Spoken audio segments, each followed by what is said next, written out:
les premières, vous pouvez m'expliquer pourquoi l'océan est si profond et la terre ferme si haute? Merci.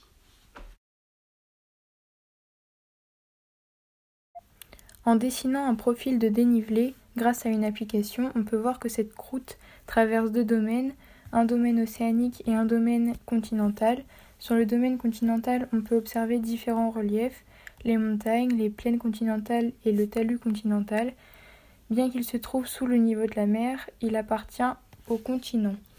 Dans le domaine océanique, nous distinguons également des plaines abyssales, car elles sont environ à 4000 mètres de profondeur, des chaînes de volcans sous-marins appelées dorsales et des fosses océaniques qui peuvent descendre jusqu'à plus de 10 000 mètres de profondeur, comme c'est le cas de la fosse des Mariannes dans le Pacifique. 23% de la surface terrestre est occupée par des reliefs allant entre -4 et -5000 mètres, alors que 20% de la surface terrestre est occupée par des reliefs allant de 0 à 1 km d'altitude. La répartition bimodale des altitudes signifie que les altitudes sont réparties majoritairement de deux façons.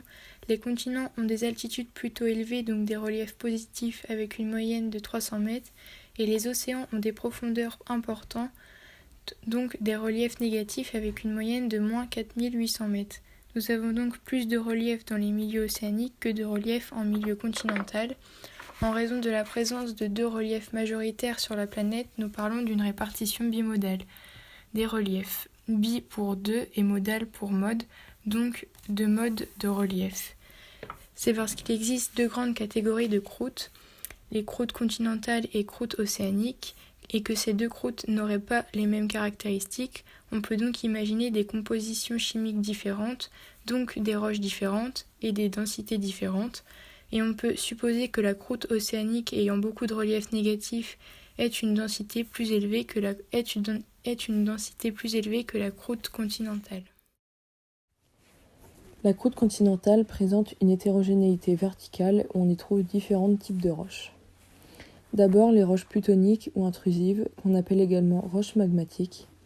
Elles se forment par refroidissement d'une lave sous la surface du sol, comme le granit. Les roches volcaniques ou effusives, elles, résultent du refroidissement d'une lave à la surface du sol, comme le basalte ou l'obsidienne.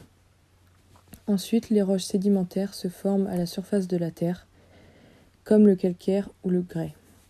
Enfin, les roches métamorphiques résultent de la transformation d'une roche sous l'effet de la chaleur due à un enfouissement à de grandes profondeurs, comme l'ardoise ou le marbre. Dans l'organisation de la croûte continentale, on retrouve deux parties. La partie supérieure, constituée de 11% de roches sédimentaires, 45,5% de roches magmatiques et 45,5% de roches métamorphiques. En descendant dans les profondeurs, dans la partie inférieure, on trouve essentiellement de la roche magmatique et métamorphique. Prenons un exemple d'observation d'une roche magmatique, le granit. À l'œil nu, on va dire que c'est une roche claire, entièrement cristallisée, avec de gros cristaux blancs de feldspath. On observe aussi des cristaux transparents pouvant être blancs ou roses. Ce sont des cristaux de quartz. En observant une fine lame de granit au microscope, polarisant à la lumière analysée, on retrouve ces différents cristaux et du mica qui se voient également à la lumière non analysée. La coupe géologique dans la lithosphère océanique au niveau de la faille de Vema nous permet d'observer une couche de sédiments très fine, puis, toujours en surface, du basalte en pilolava, un épanchement de lave qui au contact de l'eau refroidit rapidement et forme une boule de lave refroidie. Puis nous pouvons voir des fillons de basalte qui sont des remontées verticales de basalte ayant refroidi.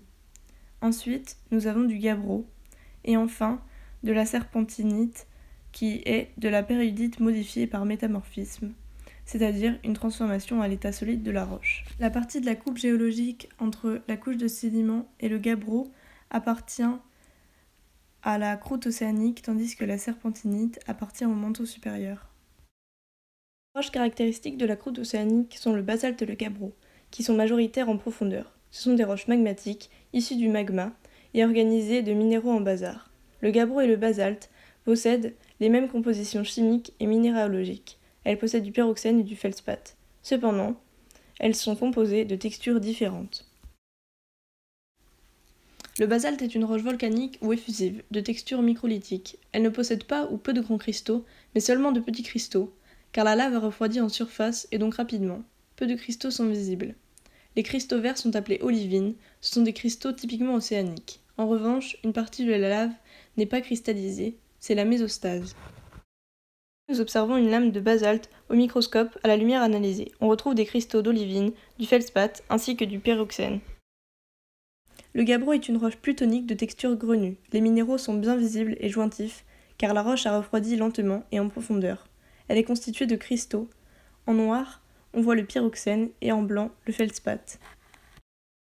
Ici, nous observons une lame de gabbro au microscope à la lumière analysée.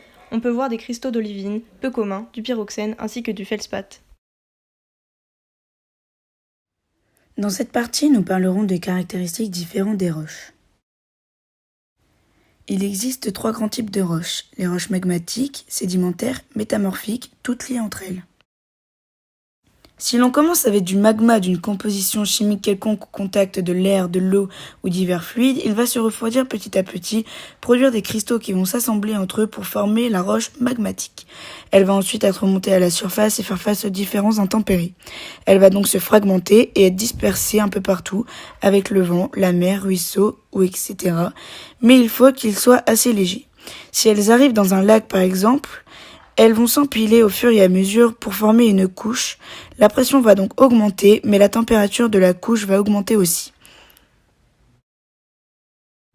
Ces nouvelles conditions vont former la roche sédimentaire avec le processus de dépôt qui forme la roche sédimentaire qui s'appelle la diagénèse. L'enfouissement accéléré ajouté à la pression et la température qui augmentent, on entre dans le domaine du métamorphisme.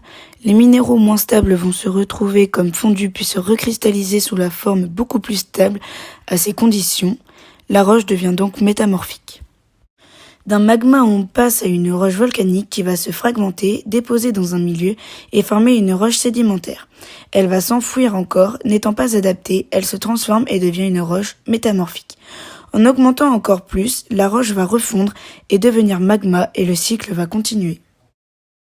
Dans cette partie, nous allons essayer d'expliquer les différentes caractéristiques des roches continentales en pesant 3 différents types de roches. Celle-ci étant le gabbro. Celle-ci est le granit rose. Et la dernière, le basalte. Nous allons peser sur la balance chacune à leur tour les différentes roches. Ensuite, pour déterminer leur volume, on va placer la roche dans l'épruvette graduée où un certain volume d'eau y est placé. Le gabbro ayant la plus grande masse volumique, on peut en déduire que c'est la roche la plus dense des 3. Le contraste océan-continent s'explique alors. La répartition bimodale des reliefs entre les continents et les océans se justifie par la présence de 2 grandes entités aux caractéristiques différentes, la croûte continentale et la croûte océanique. Ainsi, la nature des croûtes explique la répartition bimodale des altitudes.